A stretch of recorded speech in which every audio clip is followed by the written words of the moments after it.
My brother Matthew, 31, and I, 27 female, are very close and grew up being best friends. Later this summer I'm getting married to my fiance, Alex, 30 male, and Matthew is the best man. Matthew and Alex are close friends and my brother organised the bachelor party trip. During this trip, he met this girl named Marla, late 20s, and went on one date with her, and they flirted but didn't kiss. He even told me he found her cute but a little annoying because she wanted to text every day. I didn't think much of it because her city is on the other side of the country. Fast forward a few weeks and Marla travelled to our city to visit family and ended up reconnecting with my brother.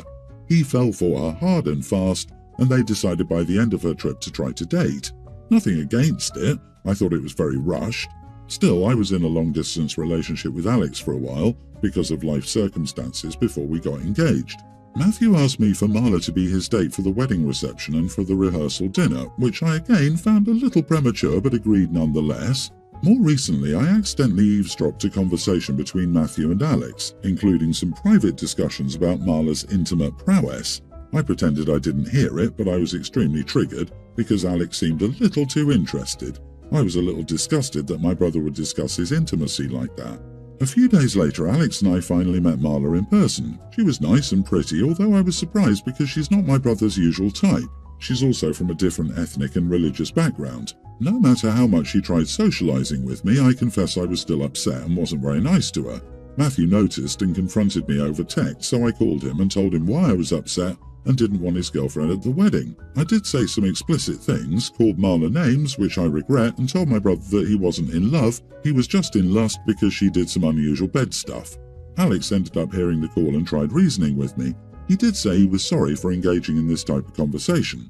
I've forgiven him, but he thinks we should let Matthew bring Marla to the wedding. My parents are also on Matthew's side and are pressuring me, they help pay for the wedding, saying that my brother really likes this girl, etc. As far as I know, she's unaware of the whole problem. Honestly, for me it's almost a matter of honour.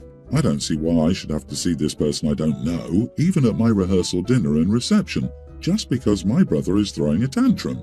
It is my wedding, not his. He's threatening not to attend if I don't let it go. Am I the idiot for disinviting my brother's girlfriend from my wedding after hearing my brother discuss his personal, intimate life with my fiancé? You are the idiot. You don't dislike her because of something she did. You dislike her because of things other people did to her. You don't even know if she's comfortable with your brother sharing these intimate things about their private life. Yet you act as though she somehow did something to you. You already told your brother she should come, so now you must be true to your word. Your insecurities are your problem to deal with. That's the kicker. Who knows if the brother was even being truthful? Go off on Alex and Matt, but what did Marla do to deserve this? The only time she met you, you weren't nice to her. Then you tried to shame her behind her back after eavesdropping on a private convo. You're trying to hide your jealousy and prejudice behind honour. What honour? Exactly. I'm sorry, OP. This is for whose honour exactly? Do you not want her at the wedding because you think your fiancé is mind-cheating? Or because you're jealous? Or because you're shaming her? You don't like this girl because of her prowess, LOL, and being from another race and religion. Just wow! You're acting like a bigot and misogynist all at once. Yes, you're the idiot for denying your own brother a +1 because you, for whatever reason, are threatened by what she does in bed with your brother. Where does OP get off censoring her brother's intimate life? The number of women with creepy jealous feelings about their brother's mate is damn high. I dated 3 men in my 20s that had messed up sisters like that. So gross and so much more common than anyone ever wants to acknowledge. Maybe you should get some therapy before you get married.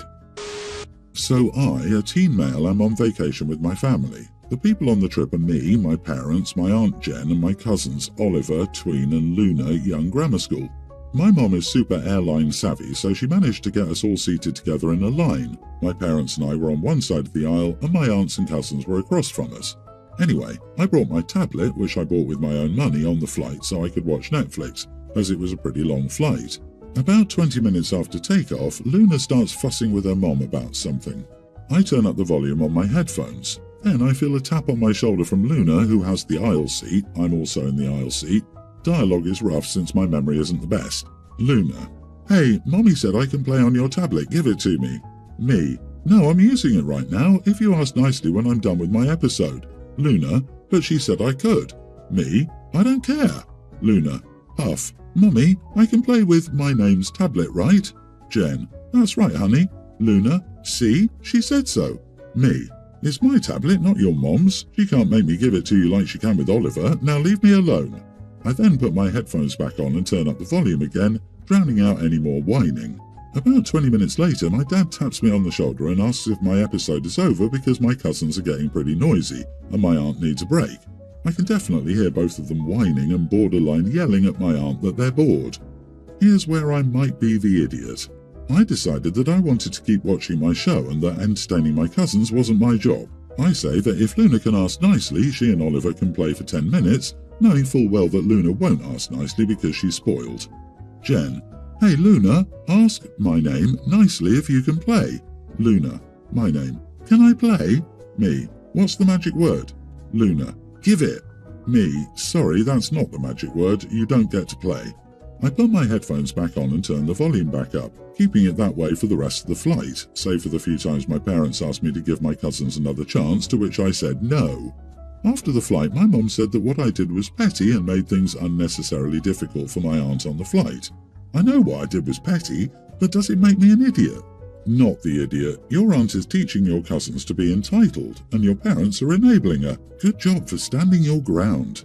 Seriously, what sane person brings two young kids on a flight without having a carry-on bag full of activities? Tablet, handheld video games, books, colouring books, card games, travel-sized board games. So many options. Someone needs to teach Auntie J and her kids some manners.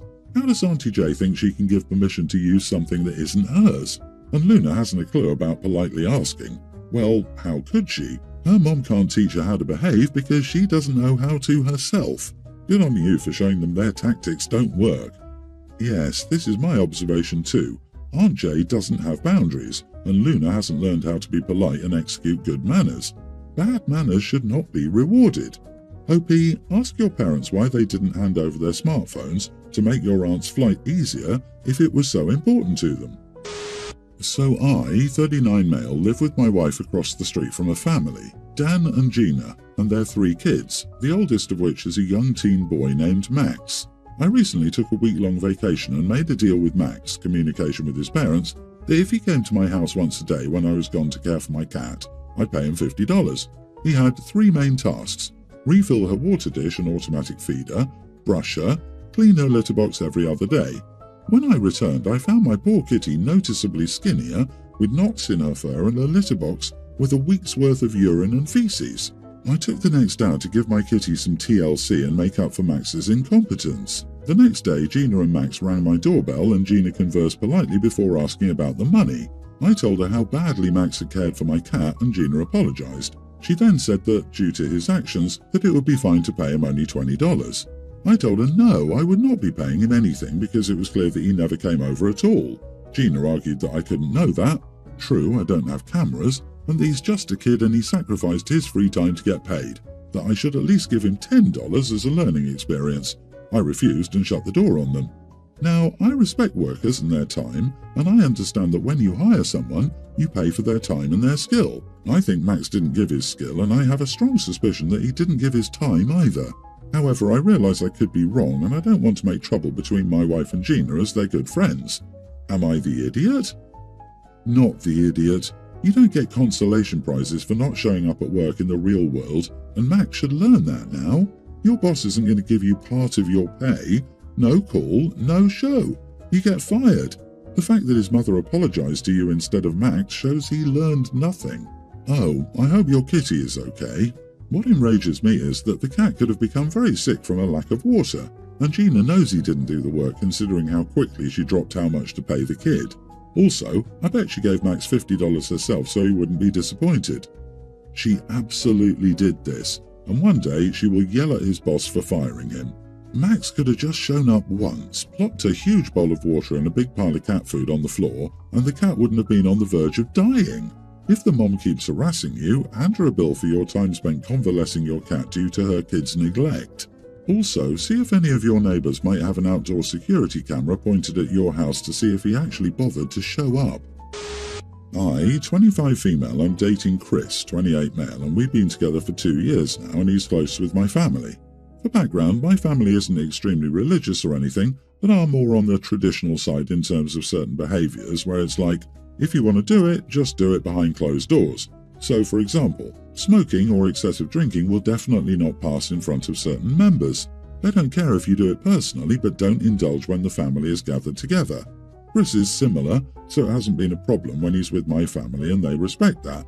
On the other hand, his family is very different.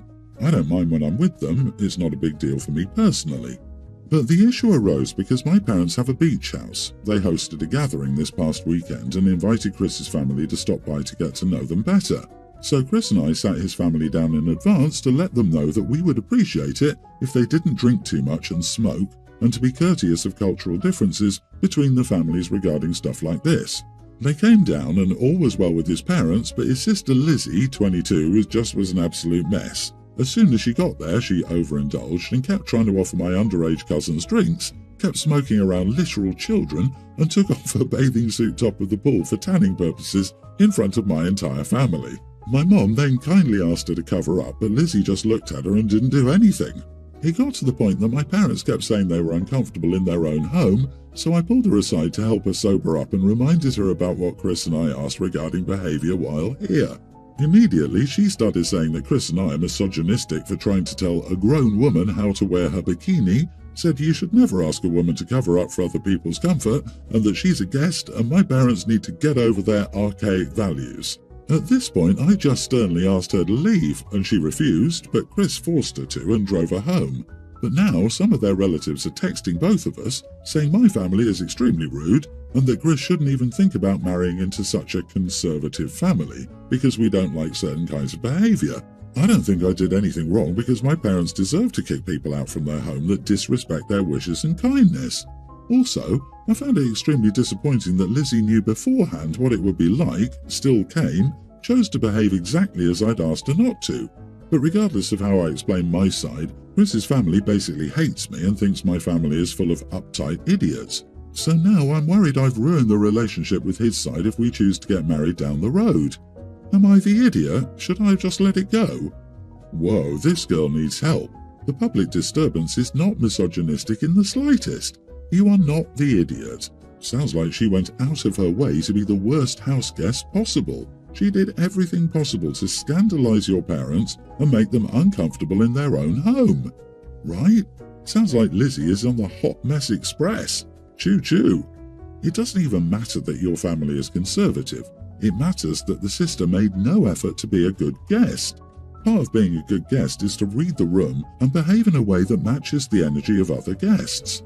Girl, honestly, what admiration are you trying to get from these people? The real issue is that Chris's family doesn't understand the context and basic etiquette. They were guests. Any reasonable person would just sit around, chit-chat and eat instead of getting blasted and fighting with the hosts. Even my most degenerate friends know not to make a scene when necessary. If you can't expect them to put in that little effort, why are you trying to make them like you? Oh, and these are the people who will use the OP being snobby and uptight as an excuse to try and vex or humiliate OP as often as possible. So head them off at the pass. As long as you and Chris are happy together and he has your back, you can just stay away from them and stop inviting them to things. If I were you, I'd elope to avoid a bunch of trashy drunks ruining your wedding. I don't drink for religious reasons, but my husband sometimes does. He was having drinks with his brother and two friends at our house, and even though I've never wanted to try alcohol before, I was tempted, so I took a sip of his.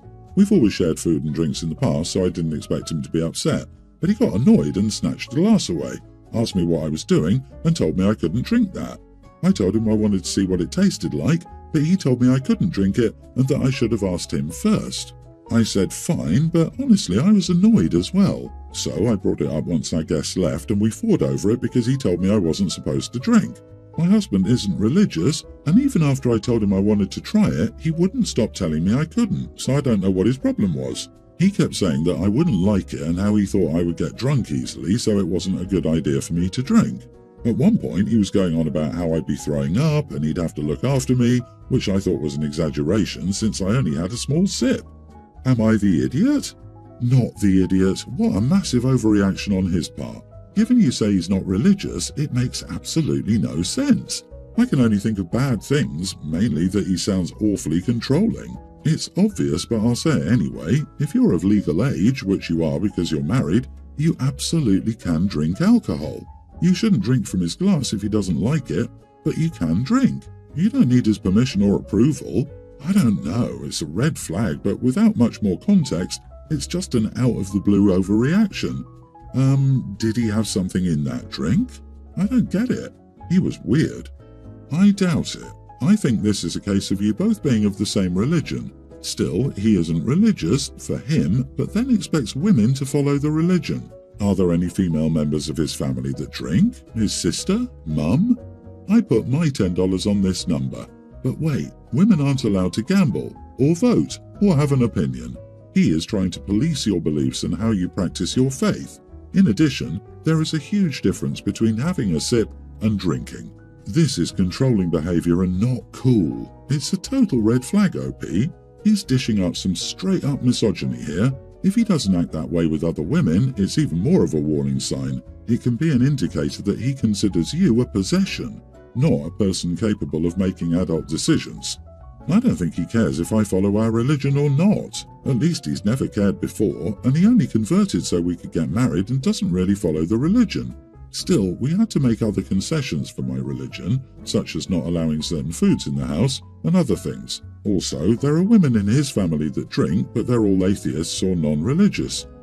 So he converted to marry you. That missing detail may explain why he cares so much. Allow me to be the devil's advocate. You required that he convert to marry you. Perhaps he perceived your drinking as a sign that you don't really take your religion that seriously, and he converted for nothing. I get why he's upset. He didn't handle it well, that's for sure, but I do understand.